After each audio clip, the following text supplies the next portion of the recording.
Hey everyone. It's been a while. It's been about 3 years since I posted on here. Not that I was really doing it for very long. It was just mostly a fun thing that I did. Uh, but yeah, it's been 3 years. So I just thought I'd come up here, kind of on here, and give a little update of what I've been doing. As you can tell, or probably not, I have moved out of my parents' house. Yeah, so that's fun. Maybe I'll give like a little apartment tour later, but last time I posted, I looked, it was about like my first week at a job. I have since left that job as I had decided to go back to school to get my master's degree.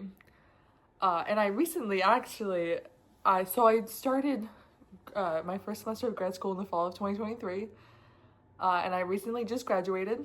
I just, like a month ago, I just graduated. I'll insert a picture, but, and so since that month I've graduated, I've just been looking for jobs. It's a little rough out there, but we're working on it. We're working on it. So that's like my professional life, an update. And mostly what I wanted to give an update on is like because when I decided to go back to school during that in October of 2023, I gotten diagnosed with POTS syndrome, which I don't need to say POTS syndrome, but it is the correct term, like the full term, because POTS is an acronym, and it's postural orthostatic tachycardia syndrome, or POTS for short, because that's it's a mouthful to say. And it's basically just to like, it's a very complex thing, but just to like shorten the explanation, it's just like a condition where the heart rate can increase when a person stands up from a sitting position, and in like drastic cases they could pass out. Before I got diagnosed with it, I had no idea that was even a thing. Even when they told me I had it, I was like, I have no idea what that is. And they gave me a bunch of brochures about it. And I've become increasingly aware of it now. But I still have to explain. I find myself explaining what it is a lot to people, even to doctors. I've had an appointment for like, not for my POTS, but like I there's other things I have to go to for doctors, and usually you have to disclose information, and I find myself having to explain to them I have POTS, and they're like, what is that?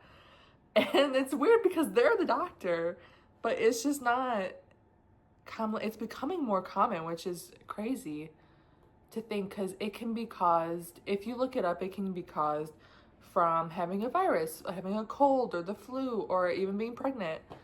And I personally got it from a virus. I had COVID, and then it gave me POTS. So that's fun.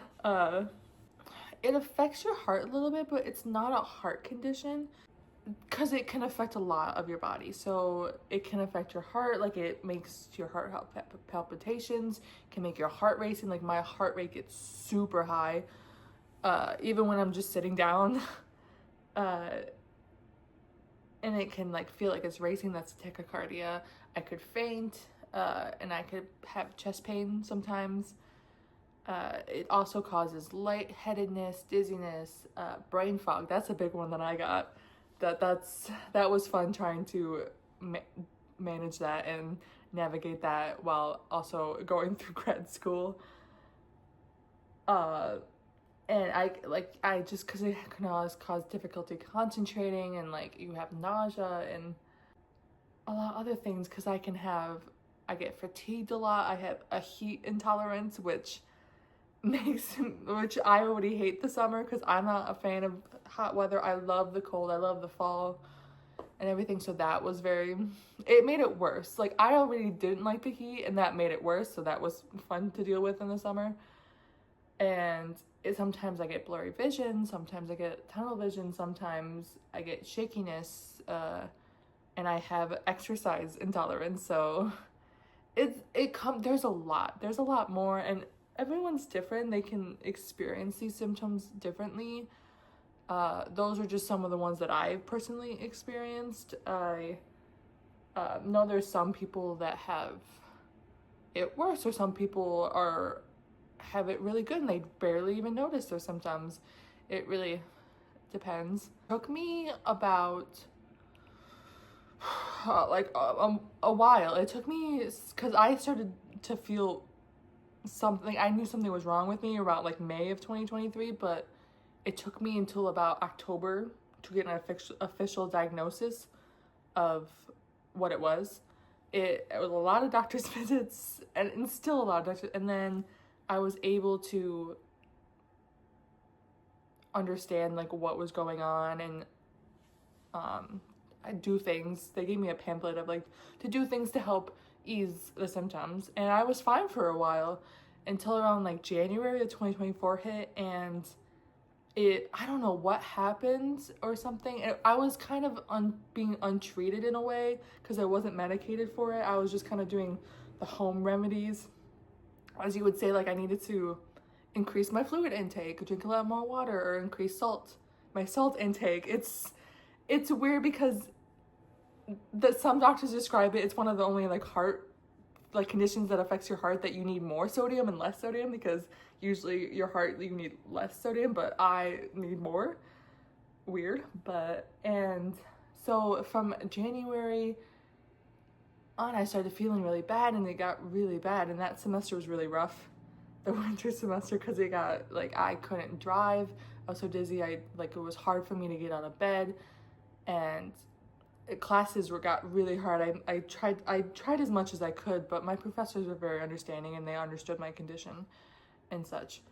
And then it took me, I saw so many doctors in that time. It took me until July to actually get an appointment with a specialist that lives about like an hour away from where I live. And then she was able to like describe all these things I had been feeling that no other doctor had like really fully understood.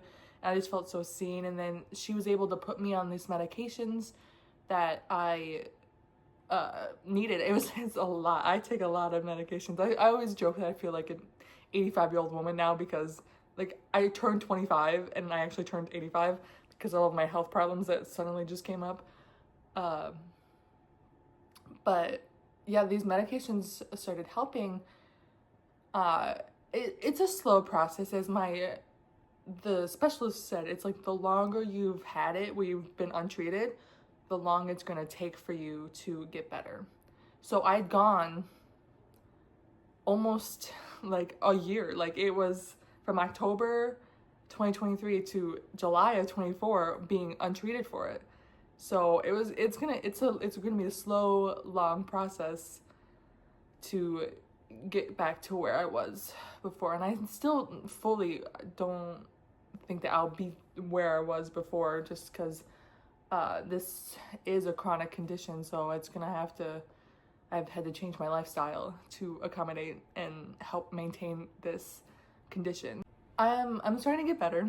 We're getting better.